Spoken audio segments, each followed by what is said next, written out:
Greetings and welcome to MPK TV News Extra. My name is Khanya Ngayo. The Democratic Nursing Organization of South Africa, DENOSA, has criticized the government for not meeting its obligation to supply nurses with work uniforms, a commitment that was made in 2023. The union says that this initiative was implemented to alleviate the increasing cost of living and to prevent nurses' uniforms from being readily available in retail outlets. It has now been a week since nurses in the Eastern Cape have not been wearing their official uniforms due to not having uniforms. This comes after claims that the Department of Health failed to pay for the uniform allowance. The chairperson of DENOSA, Vuyo Nodlawu, has expressed deep disappointment over the situation. Sicela nisixelele into kubana lo mcimbi uzobhadala kanini ngoba biseyiphumile isedyula ne-directive ethi funeke ebhadaliwe lamanesi kwinyanga kaOktobha. Akhange ke beze ngaphambili nokuhlala nathi basichazele uba banengxaki zemali nengxaki ezithile okanye baza kwenza njani. Siye loo nto sayiqaphela simane siyiva apha endleleni into yokubana hayi i-uniform iyawubhatalwa ngokuphela kwanyanga okanye ngenyanga kaNovemba nge-15 ne-30th kaNovemba ngokunjalo kwabo barhola ngalo maxesha. Sathi ke le nto incamye nomqathango nesivumelwano esikhoyo and kwaye nesivumelwano besiphumile into yobana amasebe amaphondo mawazilungiselele. Kwamanye amaphondo sithetha nawe nje amanesi azifumene i-uniform zawo, ayifumene i-allowance yawo, njalo njalo. Amanye asekwiziteji ezingaphezulu zento yobana kulungiselelwa kunyaka ozayo banikwe i-uniform njengoba isivumelwano sisitsho. Kwisebe lezempilo ke lithe alabuyisa sahlala phansi siliphondo leMpuma Koloni ekuveni basifakeni imilomo na wonke amanesi into yobana siyithwani na ingxuba kaxaka enjeni. Asuke amanesi achaza into yobana kusathatha isigqibo sento yobana sababhalela isebe lezempilo into yobana eso sigqibo sithi kwakufika umhla wento yobana bekumele uba kubhataleke i-31st kaOktobha amanesi ethu awanayo i-uniform, ngoko ke ngelishwa ke azawuya emisebenzini ngeyona nto ayibonayo uba into yobana anoya ngayo. Ukwangoku ke kwizibhedlele nezibhedlele neekliniki zonke around ephondweni amanesi akuloo mgushuzo kude kufumaniseke into yobana isebe lezempilo libabhatele imali yabo. Nodlawu accuses the Department of Health of disregarding the concerns raised by representatives of healthcare workers. The department had not responded by the time of reporting this information. For MPK TV News, I am Sisipho Mtiki in Gqeberha.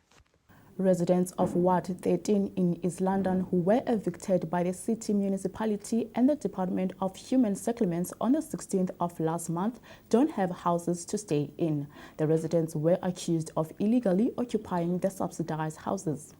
Ubuninzi bezindlu zaseBetter Life zikhalibhungane.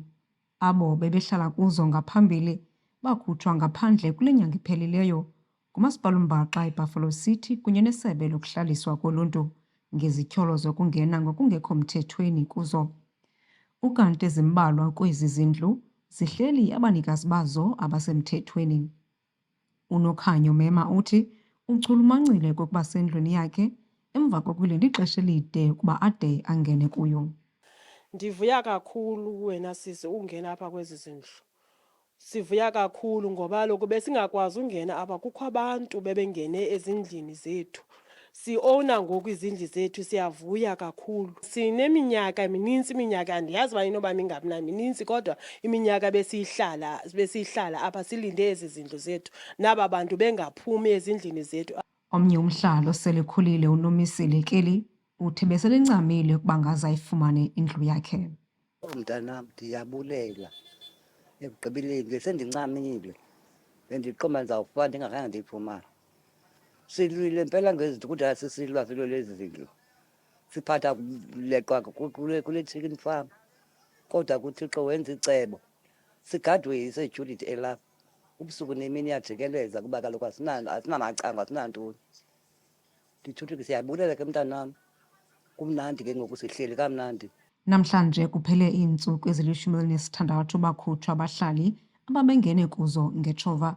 Sithetha nje aba bahlali bazenzele izindlu zethutyana kwakule ngingqi logama abanye bengenazo iindawo zokufihla intloko belala esitalatweni.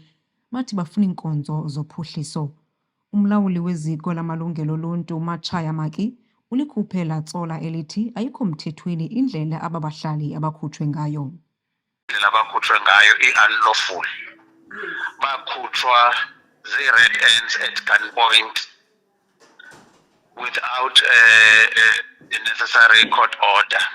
Abangayifuni court order abayinikwa. Emveni koko ke nathi sazama ke ufumana i-court order kwaba bantu benza lento asayifumana. Umaki uthi basaphonononga isigqibo esithatyathwe yinkundla sokukhaba isicelo sokuba aba bantu babuyiselwe kwezi zindlu. Ukanti iinzame zethu zokufumana impendulo kwisebe lokuhlaliswa koluntu ziwe phantsi. Ndinguyamkela Mchiyo kwiindaba ze-MPK eMontini. It is time for us to take a short break. We'll be back with more news. Welcome back, and in more news. Residents of the Sarabatman district gathered to hand over a petition to remove Councillor Jacques Alexandra after discrepancies with his electricity meter as well as the allocation process for RDP housing. According to community leader Chris Mtialeka, a committee was established to allocate RDP housing. However, the community wants the municipality to allocate houses to those who have received approval letters and have received earth numbers. There's an app that they're checking where exactly they're going to get their earth numbers. So they must use that criteria. We don't want the committee that is going to select the list, because now we're going to politics stuff now, because next year is local government elections. So everyone is going to temper now, going to sabotage the list and everything. So we don't want that to happen. They must allocate the beneficiary in their own earth numbers. Deputy Mayor of the Kocha municipality, Timothy Yankees, said that the municipality facilitates and assists the provincial government in identifying the appropriate individuals to be placed on the RDP beneficiary list. We specify that we don't want the allocation of this RDP anymore now, up until this matter is resolved, because there was a handing over last week of the 28 houses. But those beneficiaries are not there, not staying there, because the houses are not finished yet. We want them to finish those houses and allocate all the beneficiaries on the very same time, because now there will be missing houses if they're doing this thing. So we want them to stop that. It's in memorandum. However, Yankee says Alexander was cleared of wrongdoing. The Kocha local municipality, or any local municipality, is not a mandate to actually determine the beneficiary list. It is that function resides with our provincial human settlements department, and we on the ground at local municipality level, we facilitate and support that process. So yes, we do go into the communities, we do compile and take the applications, and we submit it then to our provincial human settlements department.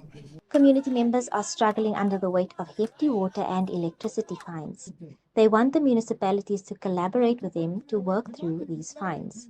However, members are outraged that Councillor Jacques Alexander, MMC for Electro and Mechanical Services, is still in office after it was found that his electricity meter had been tampered with, among other allegations related to electricity. So we are here as a community that who is crying, who seek for attention, who say now it is time that we are listened to. We are crying for electricity, and electricity has been our outcry for quite some time. There has been actually a lot of cases where people get electrocuted in the areas where there's illegal connections, and we've been complaining to say that give people dignity, give them electricity, give them proper houses. Njaleka says they want housing allocation to stop until issues are resolved. Yes, in terms of the MMC of electromechanical, there was an investigation conducted, and the MMC has been cleared as far as my information is. At our last council sitting, new resolutions came forward in terms of what the process forward will be, which I cannot now comment at this point. We should allow the institution to continue with that process, and we will have further outcomes at another date. Yankee says legislation dictates that the Speaker's office respond to the petition within 14 days. Reporting for MPK TV News, I am Karen Wellman in Jeffreys Bay. The Mandela Bay Development Agency in Nelson Mandela Bay conducted a construction oversight visit to the railway shades project in Garieha, which started in April last year. According to the agency, this development is for this facility to offer flexible offices for SMMEs, small businesses, and accommodate individuals who want to start their own businesses. The community of Gariga is looking forward to a new development as Mandela Bay Development Agency is upgrading the railway sheds into a complex where there will be opportunities for small businesses and those looking to start their own businesses. Singavuya kakhulu sisi because inhle lanto yenzeke phayana and ke ukusisi nemisebenzi xa kuzavuleleka imisebenzi because umsebenzi minqabile so ke xa abahlali bezawufumana into yokutya at least ke ingayinto enhle kakhulu leyo ne-small businesses siyaphuculeka kakhulu because kukho abanye abantwana bahlele ezindlini abangayaziyo bangabazawuthini so ke oku bazawuthi babo bafumane isonka nabo kuba sinabo abantwana bethu bawutsho bafumane into kwenza bayeke ukuba lapha esitratweni benza ubustoti otherwise inhle lento niyicingileyo nicinga umbono omhle.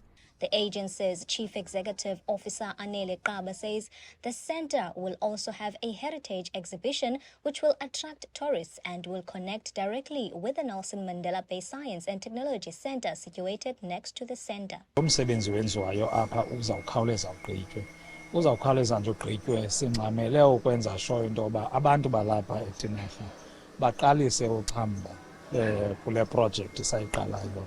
Iprojekti ke lena esinethemba kakhulu into yoba iza kuba negalelo ingakumbi kweli cala lezokhenketho.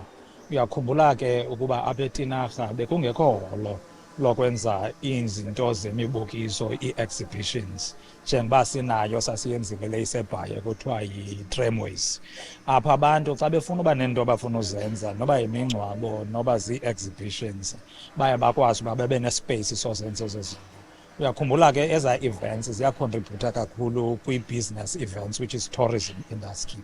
Now apha eTinarha ngenxa ibingekho loo nto abantu bekufuneka bazixhamle baye ngapha eBhayi xa befuna iholo elingako. Oosomashishini abasarhuqayo baqala ezantsi bazaba nezipeyisi zosebenzela ii-exhibitions neento ze-science and technology center ne-innovations zizawukwazi uqhubekela kapha ukwenzela uba nolaa shishino lukhoyo lemoto libe nento liyisapotayo kweli cala. Qaba says MPDA spent 41 million rand on this construction. Imali that we've spent or we allocated on this project kulo nyaka nje sisuke kuyo yi-41 million esisaspenda. Food vendor Ntswaki Adons, who operates at Gariga Taxi Rank, says her current working conditions are poor. She would love to work in a safer environment at the new center. Ba kuyavuthuza asina business. Noba kwenzeka into fanele uhlale endlini because of ba awukwazi uphakama uzosebenza because kuyanetha. Naxa uhlele endlini akho nto uzaba nayo. Even nangokwakho le nto yale mvula nangela xesha le-lockdown zakubekho nesente esizifumanayo. So sinovuyo sinemincili siva kamandi ukufa at least nathi siyarecognizwa as ba singabantu abaziphandelayo omavuka engceni because sisuka kude nakule business. According to project manager Timelin David, from the project's planning last year, they have made every effort to guarantee that contractors they use are qualified experts. David says she is satisfied with the work done so far. The project commenced in April 2024. Obviously, prior to that, a lot of planning work had already started to actually get us to a point that we could actually appoint a contractor to do the actual infrastructure work.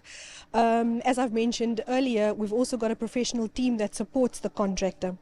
With a building such as the railway sheds, which is an existing building, and as I've mentioned earlier, it's also a heritage building, meaning it's 60 years plus its age. So with an existing building as this and bringing in new elements, you will always find difficulty around the designs. So the design and coordination with the team between contractor and our consultants are crucial. It is so crucial because if you think about it, a lot of what you see currently is existing, and in terms of refurbishing a building such as this, it takes really a specialized skill to get a job done, such as the railway sheds.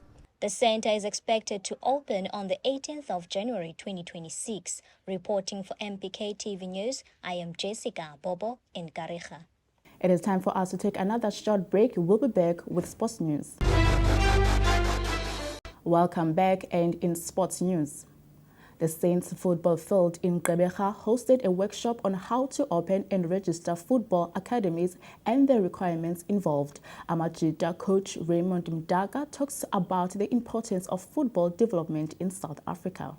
Good day, viewers at home and there in studio. Today I'm here at Saints Field next to the Kelvin Stadium, where we normally the history of football in Gqeberha, where normally these boys who play football from remember the days of the engine tournaments they used to play at Kelvin Field. But next to me, I'm joined by the national head coach of under-20s, Amachita, Coach Raymond Mdaga. Coach Raymond Mdaga, he will tell us the importance of having the academies in South Africa. Coach, welcome to MPK TV. Can you please tell us the importance, man, of having the academies in South Africa, especially also in Gqeberha as a region? Thank you so much, and thank you for having me. And I'm glad to be here. But this is a program that we are trying to roll out through all the provinces. We are football people, and an academy is a football school. And it's very important for us to be able to see what's happening in the academies. In essence, people should understand what is an academy and what the requirement for an academy is. Much as we know that our people are very passionate about football, but at the same time, we must be able to do the right things, more especially what's happening around. We've got a whole lot of the so-called academies, but we want to have academies, not the so-called academies. And an academy is a school where our players will have to learn football at their early ages, and it's a kind of an institution where you'll have what we call a football curriculum. When we talk of a football curriculum, it's just like when we talk of a school curriculum.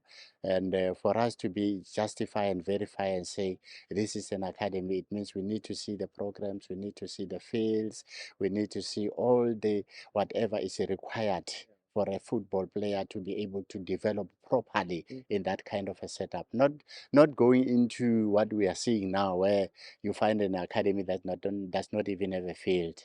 Where kids need to train, an academy where kids are not going to school, an academy where there are no infrastructures that are relevant to the development of a football player. Because it's very, very important for us as a country to say we want to develop our football. It means we need to start at the foundations. We need to start at our schools. We need to start at our junior teams, our junior leagues, and that's where we see a lot of the so-called academies. And we are not saying people should not come and say we are not academies. The thing is, we need to come and share and understand all the needs and the requirements so that we can have proper academies. Once we have proper academies, it means we have got good foundation. We have got good development of football. You can see now the country is getting there, but I think it's not enough. We need to make sure that when we talk of a national team, we've got kids that are coming from Gqeberha, we've got kids that are coming from Limpopo, we've got kids that are coming from all over the country, not only looking at those who are fortunate to be able to be in the DDC or maybe playing in the PSL. So that's where we see the importance of us making sure that we follow this process of making sure that we get into the process of coming up with proper academies for our development of our football. Thanks, Coach. And also, when you check our national teams, actually, from the women's side, also the male side to the boys, the level of the football in South Africa, based on the result you have seen currently in AFCON and also in the World Cup, what is your take? I think we're getting there, and we are getting there based on the talent that we have. But at the same time, I think the few programs that are there that have assisted in making sure that the kids are playing, because it's very important for the kids to be able to play. And should we be able to put more effort on those programs, I think we are in a better direction as the country after having maybe qualified for the AFCON with the under-17, qualified for the World Cup, and it's a very good experience for those kids down there, and it gives a bit of an encouragement to those others who are playing wherever they are playing to say it's possible. And once it's possible, it gives confidence to the kids wherever they are to say we can make it. And hence you see us trying to run around all the provinces and make sure that football is being played, but being played in the proper way in terms of our development. And lastly, as you understand that most of the people actually who goes to development, young boys, that they are desperate, not because if they want to make a senior team in these top teams. What's your message to the parents when they're about to send their kids to these academies? You know, we need to make sure that we go to the right structures. That's one thing that is very, very important. I don't want to talk about people who are just taking parents' monies and without proper infrastructures and proper programs in those structures. But then we also need the support from the parents at all costs. You see, what we are seeing with the other color, something that I don't have to mention, when we see your rugby and everything, and right from the development, something that we need to do in our football. So it encourages and also gives energy to the kids to say, my mother is there, my parents is there, the father, the support, business, and all these other institutions and structures. We need them. And once they are there, I think we'll be getting somewhere with our football. Coach, thanks a lot for your time. Thank you so much. And I really appreciate it. Thank you. Thank you, Coach. That was Coach Raymond Daga telling us the importance of the academies in South Africa, and also the parents, how they should support their kids, especially on the development level. For MPK TV News, I am Lingel Kwabe at Calvin. Back. Well, that brings us to the end of this bulletin, and thank you for choosing MPK TV. Take care.